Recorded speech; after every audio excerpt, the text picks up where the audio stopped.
In a small village at the edge of a great kingdom lived Zalika, a kind and hard-working young woman.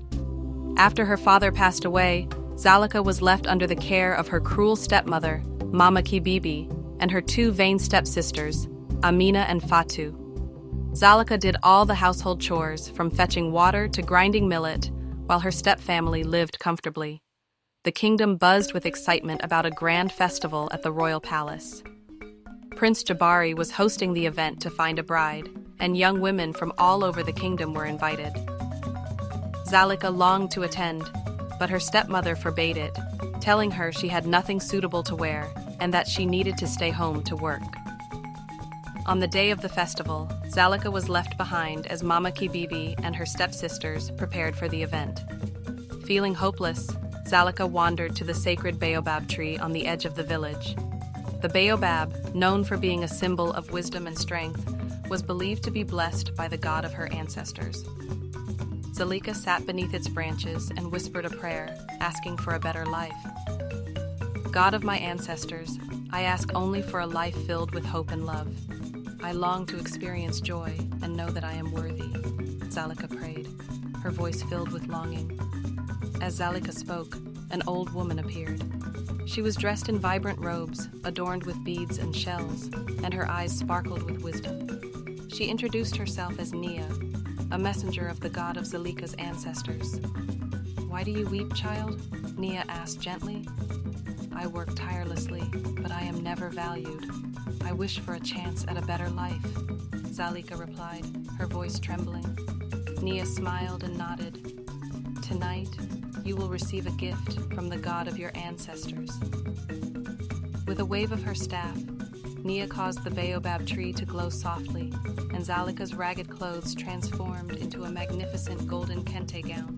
The gown shimmered with every movement, woven with intricate patterns that reflected her heritage.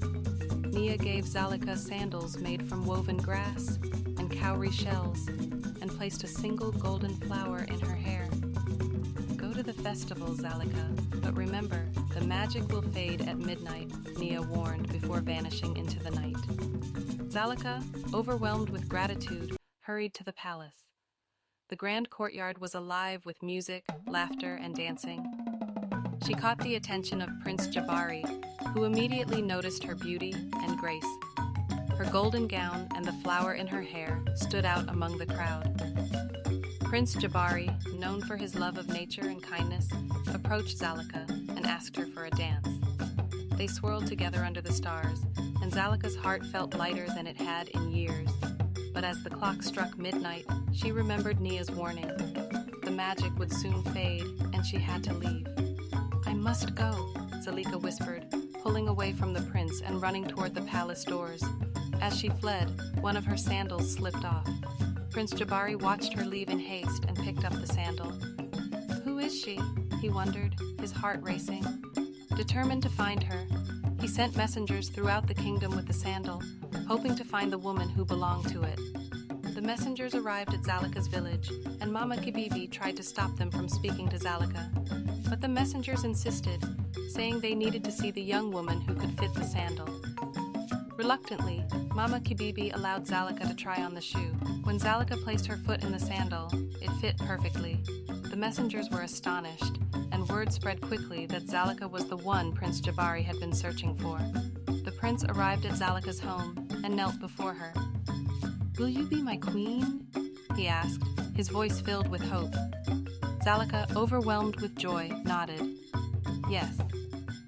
The kingdom rejoiced as Zalika and Prince Jabari were married beneath the great baobab tree. The people danced and celebrated, knowing that the kindness and strength of Zalika had led her to this moment. From that day on, Zalika became the queen, loved by all. Her story was passed down for generations as a reminder that kindness and hope could lead to greatness.